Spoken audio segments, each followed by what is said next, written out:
Hai guys, channel ini isinya spoiler dan alur cerita dari novel karya Roberta Yetbeck. Buat kalian pecinta spoiler yang kepo sama novel ini dan gak sempat buat baca manualnya, kalian bisa nonton di sini. Jadi jangan lupa buat subscribe dan nyalain loncengnya. Oke, langsung aja.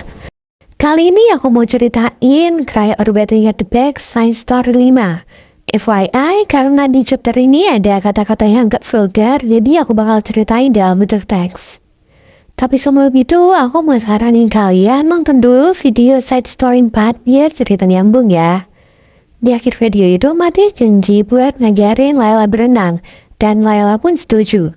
Singkat cerita, di side story 5 ini, akhir pekan udah tiba dan artinya pelajaran berenang Layla juga bakal mulai. Tapi bukannya senang, Layla malah ngerasa akhir pekan ini menakutkan. Malah dia berharap supaya Matthias itu nggak nempatin janjinya. Aneh nggak sih, Layla nggak mau belajar berenang gitu.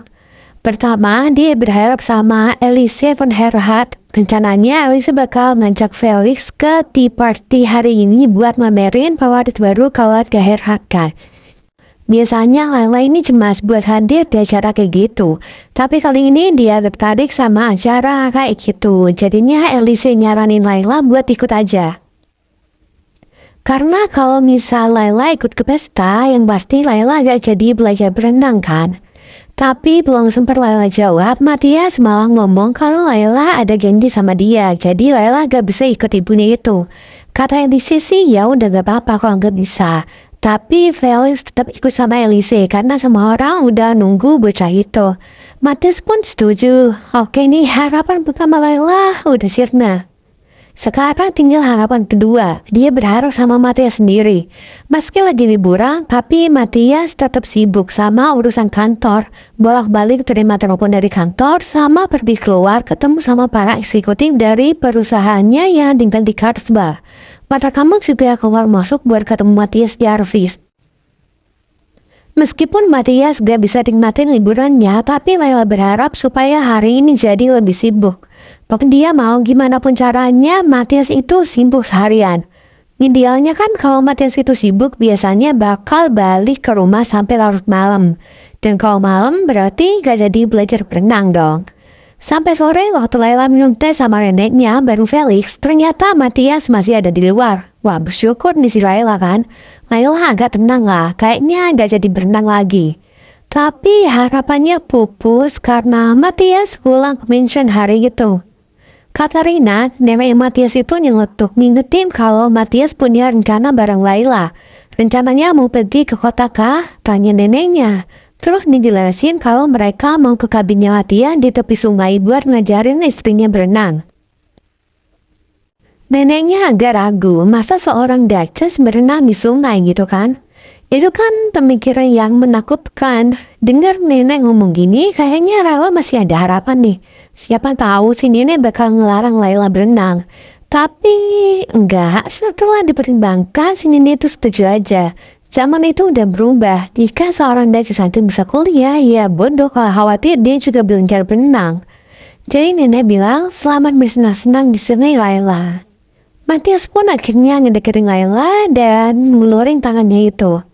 Layla mau gak mau juga menanggapi uluran tangan Matthias sambil menghela napas. Biasanya Layla suka cara pria itu yang begitu baik dalam nepatin janjinya. Tapi saat ini dia benci hal itu. Singkat cerita, sampailah mereka di kabin. Matthias duduk di kursi balkon kabin sambil meriksa hidrologinya. Terus ngeliat Layla yang berdiri di depan pagar, lalu ngomong, tentu saja kamu punya cukup waktu untuk mempersiapkan pelajaran kita, bukan? Layla tersentak dan minta Matthias buat jangan buru-buru dulu, kasih dia sedikit waktu lagi. Matthias yang ngasih sedikit belas kasihan sama Layla, dia nyindir ke kursi dengan santai menjilangkan lengannya. Cangkir-cangkirnya di meja bahkan pun sampai dingin. Udah lebih dari 1 jam Layla cuman ngeliatin sungai kayak ngeliatin musuh gitu.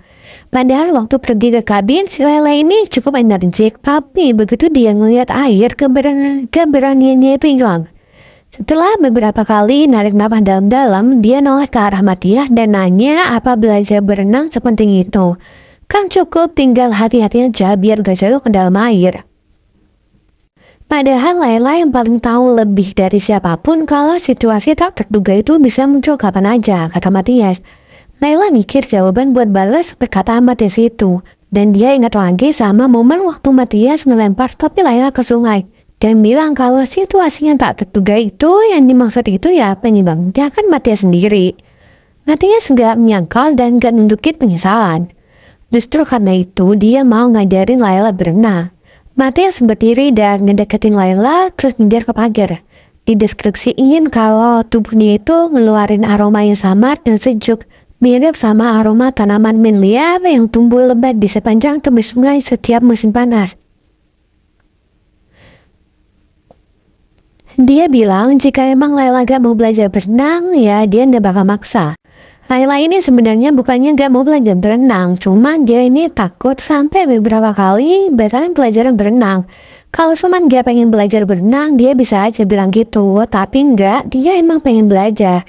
Tapi semakin pengen belajar malah bikin dia makin takut. Laila ngelamun, bukan cuma Matias yang jadi alasan Laila takut air. Ya emang sih lelucon Matias waktu itu memperburuk keadaannya, tapi kata putrinya sama air itu jauh sebelum dia ketemu Matias. Kalau kalian ingat nih, waktu kecil Laila kan tinggal bareng bibinya.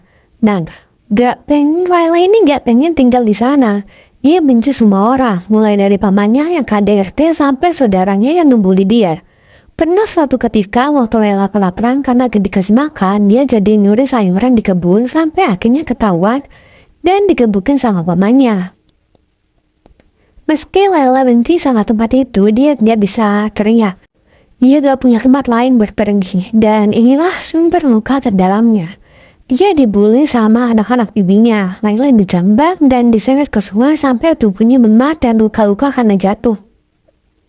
Setelah kelempar ke sungai dan hampir tenggelam, dia pulang ke rumah sambil nangis dan mulai mengasosiasikan air sama dengan rasa takut yang tak berdaya dan kesedihan pada hari-hari itu. Cerita inilah yang bikin Laila enggan buat ngasih kaum Matias alasannya gak mau berenang. Sejak awal dia paham sama kesulitannya sendiri, tapi dia berharap kalau hal itu gak bikin dia kelihatan menyedihkan di mata suaminya. Hal ini mulai dirasain Laila waktu Matias nginjek koinnya dan Laila harus nunduk di bawah Matias demi koin itu. Matias nyebut namanya buat menyadarkan dari lamunan. Suara tenang dan lembut kayak nyanyian. Dan hal itu mengurangi kecemasan Laila. Laila nanya lagi buat mastiin semuanya baik-baik aja kalau misal dia latihan berenang. Karena Laila gak percaya diri buat mengapung di air. Tapi Matias nyindir kalau harusnya Laila sadar. Tingkat kepercayaan diri seseorang itu bukan diukur dari daya apung. Laila menatap langit, bodo amat lah sama sindiran suaminya itu. Lalu tiba-tiba Laila ngerasa dirinya melayang di udara. Ternyata Matias ngeliat dia. Laila teriak kaget dan minta sedikit waktu lagi buat berpikir. Tapi Matias juga bodo amat. Dia terus gendong istrinya itu yang terus mukul-mukul kayak anak kecil dari balkon menuju ke platform di tepi sungai. Sampai di tepi Laila jadi kaku dan pucat. Matias ngasih kecupan singkat di pipinya terus lanjut lagi ke dermaga. Sampai di ujung dermaga, Laila kayak orang bodoh membungkuk di sana menatap sungai dengan muram. Dia ngelihat Matias yang lagi berenang. Di saat Laila takut buat masuk ke air, dengan santainya Matias mulai berenang ngikutin arus sungai. Gak lama Matias ngomong ke Laila kalau istrinya itu boleh pergi dan dia lanjut berenang lagi. Tapi Laila tetap di sana karena suatu alasan. Laila gak pergi. Laila mikir kalau emang Matias mau ninggalin dia sendirian gini, kenapa Matias bersikeras dapatin janjinya dan nyeret Laila ke sungai. Laila ngelihat Matias yang mengapung terlentang menatap langit dan kelihatan bebas gitu. Tiba-tiba Laila bisa semangat, dia ngelepas sepatunya dan stocking yang dipakainya. Saat dia ngelihat ke sungai, dia ngerasa kayak vertigo dan mulai gemetaran gitu. Terus dia nyerah lagi buat berenang, jadi dia mutusin buat masukin kakinya aja ke air. Setelah beberapa saat, Matias berenang kembali menuju dermaga. Tubuhnya yang berkilau setengah terbuka di atas air tanpa hangat dan kuat seperti pohon di puncak musim panas. Bekas luka yang menghiasi tubuhnya sama sekali tidak mengurangi keindahan fisik gagahnya. Malah bekas luka itu meningkatkan keindahannya. Matias pura-pura kaget nanya kenapa Laila masih di sini dan gak pergi.